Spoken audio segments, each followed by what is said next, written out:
Dans le cadre des préparatifs de la campagne agricole à hivernage 2022, l'État a pris plusieurs dispositions, dont d'abord c'est appuyer les ménages vulnérables issus de la campagne agricole hivernage 2021.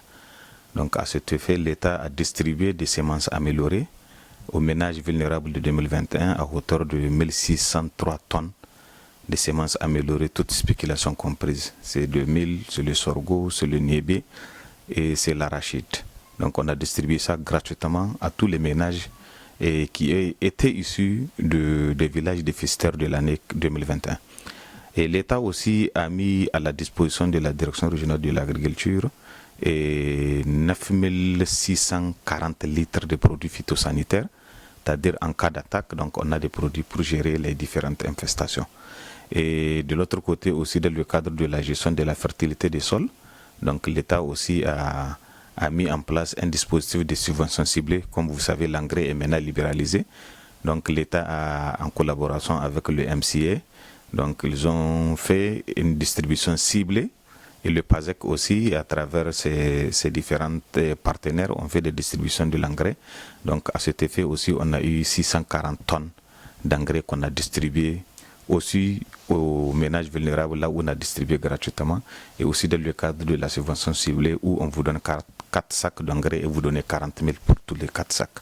Et nous avons renforcé le dispositif d'encadrement, nous avons fait beaucoup de formations, que ce soit dans le cadre de la protection que dans le cadre de la production, pour un peu appuyer les producteurs à mieux connaître les techniques de production pour qu'ils puissent les appliquer sur les champs. À la date du 31 juillet, donc à la date d'hier, et sur les 1896 villages agricoles que nous avons dans la région de Tawa, on a 99,80 qui ont sémé. Donc nous avons 4 villages dans le département de Tassara qui n'ont pas encore sémé.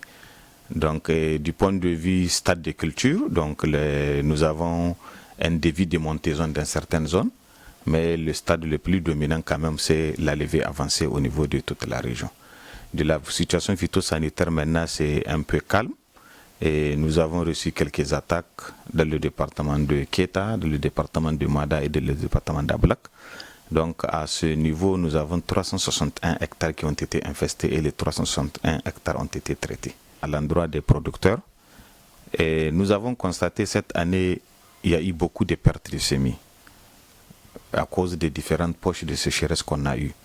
Donc au cas où, maintenant nous sommes en août, au cas où un producteur se trouve dans une situation où déjà il doit ressemer, nous lui conseillons de mettre beaucoup l'accent sur le niébé et sur l'arachide au lieu de mettre l'accent sur le mil. Parce que avec nos conditions, avec le changement climatique, nous pensons que maintenant le moment n'est pas opportun pour un producteur de semer le mil.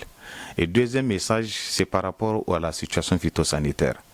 Et nous avons des produits mis en place par l'État au niveau de la région.